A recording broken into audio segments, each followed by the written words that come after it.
Let me explain AI in the simplest way possible. Let's say you love dogs. Now imagine you give a computer thousands of pictures of dogs. Over time, it learns what a dog looks like: the ears, the nose, the tail, the fur. And then one day, you upload a new image and ask, hey, is this a dog? If the computer can answer that correctly, that's called machine learning. But let's go deeper. Now, you give the computer millions of images, not just of dogs, but different breeds, colors, and sizes. Suddenly, it can tell you not just if it's a dog, but what breed it is, whether it's male or female, maybe even how old it looks. That's called deep learning. Now, here's where it gets really interesting.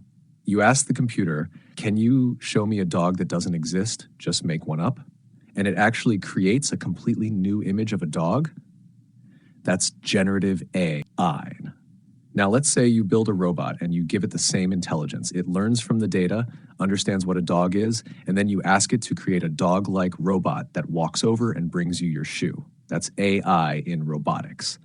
And when you combine all of this, analyzing, understanding, creating, interacting, the whole system together, that's what we call artificial intelligence, or simply AI.